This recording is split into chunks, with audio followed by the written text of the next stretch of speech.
Explainer. Today, we're unpacking a truly wild source document that outlines how modern power is shifting right under our feet. We're going to explore how a tech billionaire might basically be executing a modern-day, almost comic book-style master plan to secretly gain influence over entire countries. I know, it sounds like complete science fiction, but as the source material lays out, the mechanics of this are happening right now, literally hiding in plain sight. You know, while the world is busy watching rockets launch toward Mars, a much more subtle game of influence is happening right here on Earth. Think about it. How do you take over a country without deploying a single soldier, without firing a single shot? Well, the document we're analyzing today argues that Hungary is the perfect case study for this exact phenomenon. It's a prime example of a totally new kind of geopolitical maneuvering. So, here's the game plan for today. We'll look at the blueprint for influence. Step 1, which is digital infrastructure. Step 2 on forging political alliances. Step 3 covering controlling the narrative. And finally, the shadows sovereign. Alright, part 1, the blueprint for influence and a new kind of power. Because we definitely aren't talking about literally buying a country with a giant check or a property deed. Instead, this brings us to a really fascinating concept, defined in the text as shadow sovereignty. This means gaining the influence of an owner over a nation's infrastructure and narrative, but without the legal obligations or traditional conquest. It is the absolute essence of a soft power takeover. It lets an unelected force like a private individual or a corporation wield the kind of power usually reserved for a nation-state. And the real genius of it, you get all the leverage, but absolutely zero of the liability. No borders to defend, no legal burdens. The contrast here is just striking. Old power relied on borders, standing armies, and property deeds. But new power, it relies on satellites, proprietary code, and the public square. Traditional military conquests have basically been completely replaced by the control of modern digital infrastructure.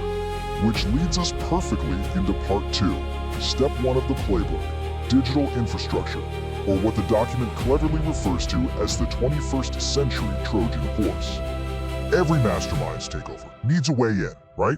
Well, Starlink is the ultimate Trojan horse here. On the surface, sure, it's just high-speed internet, but geopolitically, it's revolutionary. The source notes that Starlink proved its immense worth as a geopolitical asset in Ukraine, acting as an independent parallel network when all the ground systems were destroyed. But because it's so resilient, it can quickly become an essential and potentially ominous communications choke point. You are effectively outsourcing a nation's digital plumbing to a billionaire in Texas. So how does this actually play out in our case study of Hungary? Well, the infrastructure isn't forced in. Starlink is distributed by a local reseller, Vonet Telecommunications KFT, and it's sold to businesses primarily as a backup network. It operates completely independently of ground-based systems, and that's the strategy. It transitions quietly from a convenient backup to an essential layer of infrastructure. There's no force involved at all, just an offer of a service that's simply too good to refuse. Okay, moving right along to part 3. Step 2, forging political alliances, winning hearts and minds. Because once you control the infrastructure, you really need the host government on your side. The source outlines a pretty fascinating timeline of political alignment here. In September 2023, Elon Musk meets with then Hungarian President Katalin Novak down in Texas. Fast forward a bit to December 2024, and Musk is meeting with Prime Minister Viktor Orbán at Mar-a-Lago. These aren't just casual photo ops either. The document highlights that Musk and the Hungarian leadership bonded over a heavily shared worldview, specifically their mutual, highly publicized concern over declining birth rates and a focus on pro-family policies. And the public framing of this relationship is super interesting. In September 2023, Katalin Novak referred to Musk as a new ally in the fight for freedom of families. This public endorsement from Musk, who actually praised Hungary's tax exemptions for mothers as a great policy, completely validated Hungary's internal political direction on a massive global stage. It literally transforms a tech CEO into a powerful tool of diplomatic soft power. But the alignment goes even deeper than just praising policy. The source material notes that Musk became a massive amplifier for the ruling party's specific political narratives.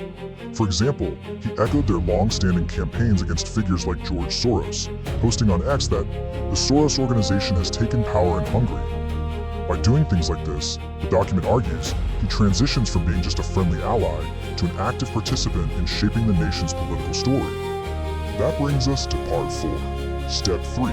Controlling the narrative and seizing the public square. Because you've got the infrastructure, you've got the leaders. Now you need the stadium where the game is played. And that digital arena is X, formerly Twitter. The source makes a really compelling point about this. When Elon Musk bought Twitter, he didn't just buy a tech company. He acquired the ability to directly impact the flow of real-time information inside any country.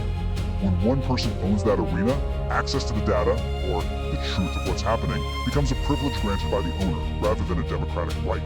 And we can see exactly how this creates real-world friction.